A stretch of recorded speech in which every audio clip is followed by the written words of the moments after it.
শেষ চিঠি ভালোবাসা। ভালোবাসা কখনো কখনো মানুষকে সবচেয়ে বেশি কাঁদায়। যখন সেই মানুষটা পাশে থেকেও ধীরে ধীরে দূরে চলে যায়। এই গল্পটা নিহা আর সামিরের। নিহা ছিল খুব শান্ত স্বভাবের মেয়ে। বই পড়তে ভালোবাসতো, বৃষ্টিতে ভিজতে ভালোবাসতো, আর সবচেয়ে বেশি ভালোবাসতো একজন মানুষকে। সামির কলেজে পরিচয়, প্রথমে ঝগড়া, তারপরে বন্ধুত্ব, তারপরে ভালোবাসা। সামির ছিল খুব হাসি খুশি, সবসময় বলতো, তোমাকে ছাড়া আমার পৃথিবী চলে না। নিহা বিশ্বাস করত, কারণ ভালোবাসলে মানুষ বিশ্বাসই করে। তাদের সম্পর্ক চলছিল 3 বছর ধরে। সবাই জানতো ওরা একে অপরের জন্যই তৈরি। কিন্তু জীবন সব প্রেমকে সহজ করে দেয় না। সামির চাকরির জন্য ঢাকায় চলে গেল। নিয়া নিহা রয়ে গেল রাজশাহীতে। শুরু হলো দূরত্ব সম্পর্ক। প্রথমে সব ঠিক ছিল, ভিডিও কল, রাতভর কথা, মেসেজ। কিন্তু ধীরে ধীরে সব বদলে গেল। সামির ব্যস্ত হয়ে গেল, মেসেজের রিপ্লাই দেরিতে, কল কমে গেল। নিহা বুঝতো না। কাজের চাপ। কাজের চাপ নাকি ভালোবাসা কমে গেছে। একদিন রাতে নিহা জিজ্ঞেস করলো, তুমি কি বদলে গেছো? সামির হেসে বলল, পাগলি, কাজের চাপ। নিহা বিশ্বাস করলো, কারণ ভালোবাসা সন্দেহ করতে শেখায় না। কিন্তু কয়েকদিন পর নিহা সোশ্যাল মিডিয়ায় দেখলো সামির অন্য এক মেয়ের সাথে ছবি দিয়েছে। Caption, best moment with my favourite person. নিহার বুক কেঁপে উঠল। সে ফোন দিল, এই মেয়েটাকে। সামির বিরক্ত হয়ে বলল, অফিস কলিগ। তাহলে আমি তোমার ফেভারিট পারসন না? স্বামীর চুপ। সেই নীরবতাই নিহাকে সব বুঝিয়ে দিল। সেদিন প্রথমবার নিহা কাঁদতে কাঁদতে ফোন কেটে দেয়। পরদিন সামির মেসেজ পাঠালো, আমাকে একটু সময় দিবে? এই একটা লাইন একটা মেয়ের হৃদয় ভাঙার জন্যই যথেষ্ট। নিহা রিপ্লাই দিল, সময় না, সত্যিটা দরকার ছিল। তারপর সব শেষ। মাস কেটে গেল, সামির আর ফিরে এলো না। নিহা নিজেকে গুছিয়ে নিল, পড়াশোনায় মন দিল, চাকরি পেল। সবাই ভাবলো সে এগিয়ে গেছে। কিন্তু রাতের বেলা আলমারির ড্রয়ার খুলে সে এখন সামিরের পুরনো চিঠিগুলো পড়তো। কারণ কিছু কিছু ভালোবাসা শেষ হলেও মনে থেকে যায়। একদিন অফিস শেষে নিহা বাসায় ফিরে দেখে দরজার সামনে একটা খাম, তার নাম লেখা, ভেতরে একটা চিঠি। চিঠিতে লেখা, নিহা, যদি এই চিঠি তোমার হাতে পৌঁছে যায় তাহলে বুঝবে আমি হয়তো তোমার সামনে দাঁড়াতে পারিনি। আমি তোমাকে ছেড়ে যাইনি, কারণ ভালোবাসা কমে গিয়েছিল। আমি গিয়েছিলাম কারণ আমি অসুস্থ ছিলাম। ডাক্তার বলেছিল আমার ক্যান্সার হয়েছে। আমি চাইনি তুমি আমার কষ্ট দেখো। আমি চাইনি তুমি আমাকে হারানোর ভয় নিয়ে বাঁচো। তাই দূরে সরে গিয়েছিলাম।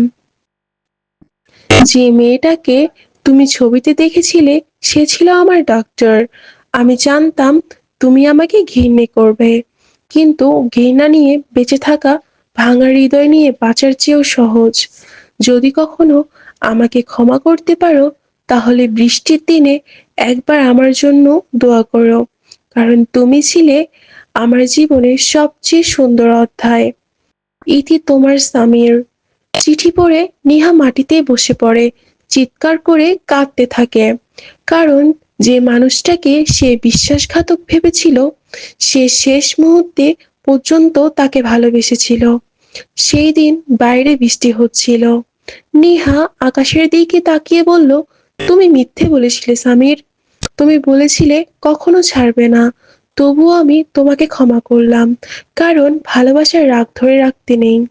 সেদিন থেকে প্রতি বৃষ্টির দিনে নিহা জানালার পাশে বসে থাকতো, এক কাপ চা হাতে, আর ফিসফিস করে বলতো, আজও তোমাকে ভালোবাসি।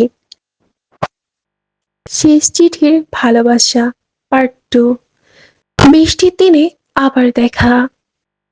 সামিরের চিঠি পাওয়ার পর নিহার জীবন আর আগের মতো ছিল না।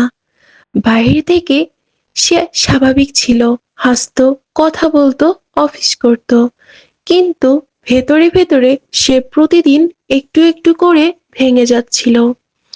প্রতি বৃষ্টির দিনে সে জানালার পাশে বসে থাকতো, হাতে সামিরের সেই চিঠি, আর মনে মনে বলতো, একবার যদি জানতে পারতাম শেষবার তুমি কতটা কষ্ট পেয়েছিলে। 1 বছর কেটে গেল, পরিবার আবার বিয়ের জন্য চাপ দিতে শুরু করলো। নিহা আর না করতে পারল না, কারণ সে বুঝে গেছিল জীবন থেমে থাকে না। পাত্রের নাম আরহাম, ভদ্র, শিক্ষিত, একটা ভালো চাকরিও করে। প্রথম দেখেই আরহাম বলেছিল, আপনি চাইলে সময় নিতে পারেন।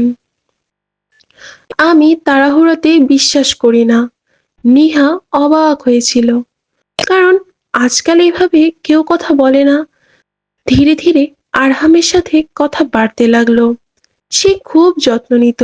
সকাল হলে মেসেজ, খেয়েছেন, অফিস শেষে ক্লান্ত, রাতে নিজের খেয়াল রাখবেন। নিহা প্রথমবার অনুভব করলো কেউ তাকে আবার গুরুত্ব দিচ্ছে, তবুও তার ভেতরে ভয় ছিল।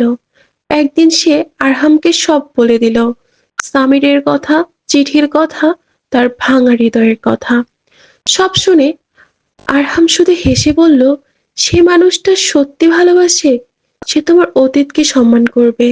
নিহার চোখ ভিজে উঠল। কয়েক মাস পর তাদের বিয়ে হয়ে গেল। আরহাম সত্যিই ভালো মানুষ ছিল।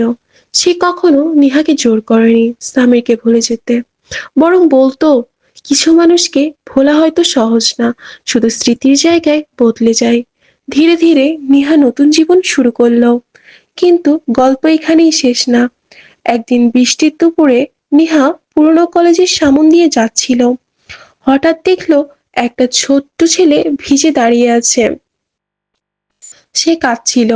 নিহা কাছে গিয়ে জিজ্ঞেস করলো, কি হয়েছে? ছেলেটা বলল, আমার মা আসেনি। নিহা তাকে নিয়ে ছাউনির নিচে দাঁড়ালো। হঠাৎ দূর থেকে একজন মহিলা দৌড়ে এলো, ছেলেটাকে জড়িয়ে ধরে বলল, সরি বাবু। মহিলার মুখ দেখে নিহাত থমকে গেল। এই মুখটা সে চিনে, এই সেই মেয়ে যাকে সে সামিরের সাথে ছবিতে দেখেছিল। মেয়েটিও চিনে ফেলল নিহাকে। সে অবাক হয়ে বলল, আপনি নিহা? নিহা মাথা নেড়ে বলল, হ্যাঁ। মেয়েটি কিছুক্ষণ চুপচাপ থেকে বলল, আমি আপনাকে অনেকদিন ধরেই খুঁজেছিলাম। নিহা অবাক, কেন? মেয়েটা বলল, আমি ডক্টর সারা, সামিরের ডক্টর। মৃত্যুর আগে সে আমার কাছে একটা জিনিস রেখে গিয়েছিল আপনার জন্য। নিহার বুক ধক করে উঠল। ডক্টর সারা ব্যাগ থেকে একটা ছোট ডায়েরি বের করলো। এটা সামিরের শেষ ডায়েরি। নিহার হাত কাঁপছিল। সে ডায়েরি খুললো। প্রথম পাতায় লেখা, যদি কোনোদিনও নিহা এটা পড়ো, তাহলে সে জানবে আমি শেষ নিঃশ্বাস পর্যন্ত শুধু তাকেই ভালোবেসেছিলাম।